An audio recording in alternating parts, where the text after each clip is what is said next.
There's a common behavior out there that slows down people's growth. It gives their power away. And it can even stop you from growing entirely. This tendency ruins people's lives because it holds them back from what they need to hear. It encourages anxiety and it encourages giving your control away. What this behavior is the ostrich effect. This is the expression, burying your head in the sand. The ostrich effect is something people do to avoid psychological discomfort, but it has drastic consequences. And the reward is just, it's so small, I wouldn't even count it as like a reward. Like the reasons for doing the ostrich effect is to avoid a minor bit of discomfort, but really it encourages more discomfort. Now the reason I'm making this video is because I've always exhibited this behavior. Not just as like a kid in school getting like an assignment back or getting a report card or just not like wanting to look at your grades. Just feeling like anxious about that. Like when you're being given like a test or an assignment or some homework back from a teacher, even if it's like, even if I got 100, I'm still scared of the comments. Like some of the comments, they're just, the teachers, they mean the nicest things, but sometimes it just stings, you know? But that behavior has not gone away. Like that behavior has been present ever since I was a little kid through a teenager. I was still experiencing this. In college, I still experienced this. And in fact, it got worse because like in high school, you know, it's teachers. You don't care that much what they have to say. But college, I don't know. I really respected my professors. So it was even more so that I didn't like want to read what they had to say. But it's dumb, it's stupid, it's idiotic. And even today, I noticed it with, like what triggered me to make this video was today I noticed it because I'll get texts and sometimes I just I don't want to respond to a particular person or a particular thing they said, but I'm declaring war on that. Fuck that, it's stupid, it's a waste of mental energy, it makes you look like a dickhead, and it's just counterproductive. It just makes me more anxious. So fuck that. I'm going to, whenever I feel like that tendency, that urge to like stick my head in the sand, stick my head in like big old ass cheeks, then the next time I feel that, I am going to just embrace it head on, confront the situation. So that's my personal experience with the ostrich effect. And the downsides, I could have been a better student. You know, I could have like read like the feedback. Oh, I was doing that wrong. I was being silly. But it's okay, I can learn. But I didn't learn because I didn't, you know, I wasn't reading what they had to say. And text, you know, it's bad for your relationships with other people. It makes you an anxious person. It makes you less in control. So here are some signs that you do this yourself. If you're given like a test back, let's say you're in school and you're given a test back and you don't even, maybe you look at the grade, maybe you don't even want to do that. But if you do look at the grade, maybe you don't want to look at the comments. That's what got me. I didn't mind looking at the grade so much, but the comments, that's what got me, bro, because they'll say like the nicest shit, but it'll still hurt, like nice try. And I'll just like, yeah, nice try, dipshit. Or like, see me after class. That's the worst one. But honestly, that's the one that hurts the most by not doing it. Because if they want to see you after class, they want to talk to you about something. And you're just like not doing that at all. Dude, even when you just misspell it, they'd like cross it out and it's just like, ouch, you just crossed out my word. I don't know. I think I'm just being a little sensitive bitch.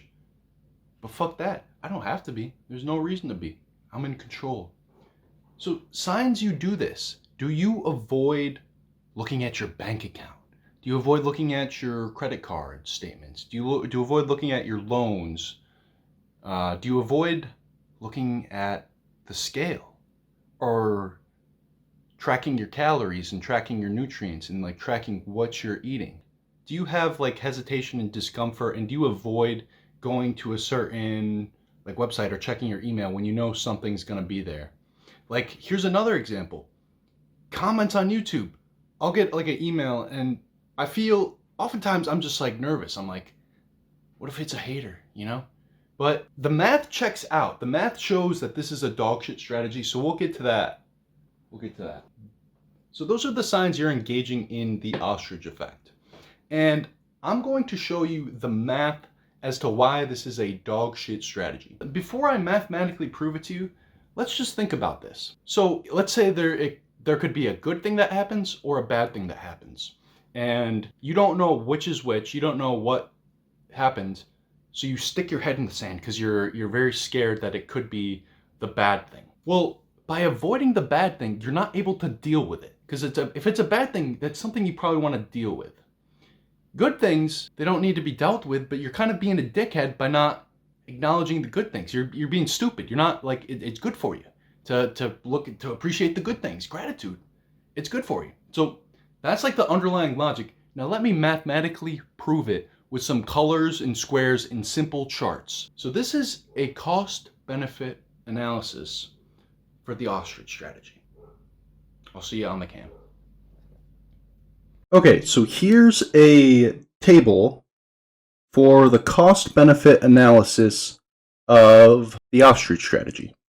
So in these two columns, we have either a good situation or a bad situation. Now I could add more situations, like a medium situation, but it's really not that complicated. So let's look at the different strategies in good situations and bad situations.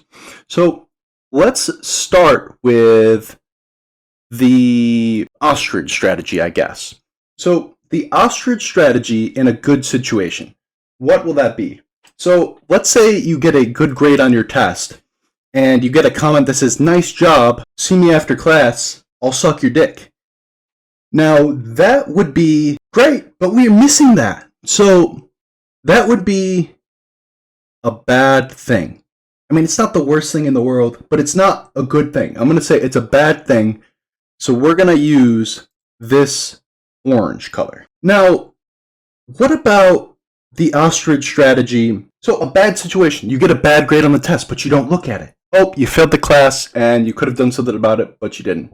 Or you fail the final of your class, and if you had opened it and looked at the notes the professor gave you, it would have said, "Come after class, if you suck my dick, you'll get an A. Otherwise, you're failing." That's very bad. We could have done something about that, and we missed it. So that is terrible. So you can see already, both situations, good or bad, the ostrich strategy is sucking dick. So let's look at what happened, what you should do. What happens if you appropriately respond? So in a good situation, you get that comment, "Nice job, let me suck your dick." You go and get your dick sucked. Or, "Nice job, here's a free rub and tug on me." You're missing out on a rub and tug. So if you choose to respond and when a good thing happens, then you get the benefits of that good thing. You get to feel good. If someone compliments you, you get to feel good. If you got good analytics on your YouTube video, you get to feel good and you know what works.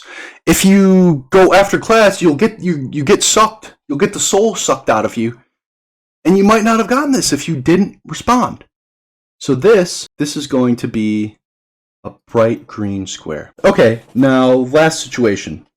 What if something bad happens, a bad situation, and we choose to respond, confront, be brave, acknowledge, have some courage? Then let's think about what happens. Let's say you get a bad grade and the teacher says you can make it up. Then you go make it up. You go suck the professor's cock or suck their clitty. And God, that was cringe. Then, yeah, even Monopoly's kind of cringing at that one. They're clitty. What am I saying, bro? I'm a fucking grown man. Flick the bean. That's a more mature way of saying it. Then you can at least do that. If it's a bad comment or bad analytics on your YouTube video, now you know what doesn't work. Now you can avoid that in the future. Or a bad comment on your YouTube video, you gotta clean that shit up, right? You gotta sweep the shit under the carpet. Just kidding. That's another bad coping mechanism. But you gotta do something with it. Maybe they have a point.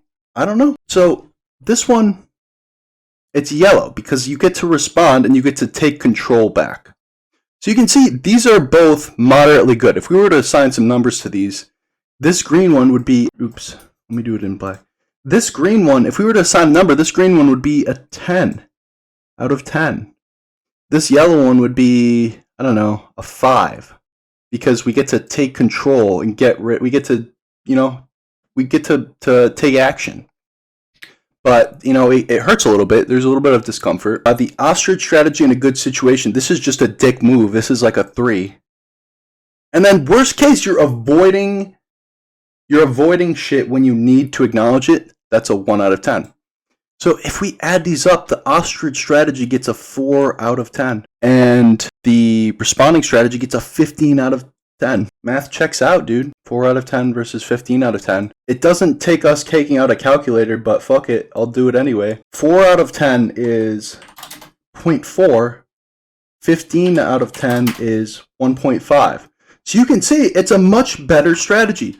We can see responding to situations, that's 3.75 times as good of a result, mathematically proven, flawless logic. Couldn't have done it better myself. So that's that. You want to be someone that responds, that confronts, do it right away. Because the second you put it off for later, okay, I'll look at the test when I get back home, you're doing 2 things. You're building up anxiety for when you actually get back home, and you're kicking the can down the road. So when you actually get back home, you'll say, I'm going to do that another time because I don't want to look at that.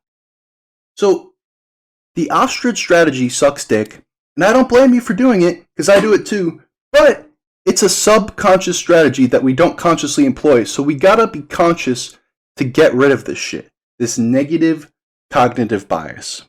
Because we want to be chads with our logic. We want to be optimal chads. So don't be the ostrich virgin and confront whatever you're avoiding. Okay, thank you for watching. You're the best.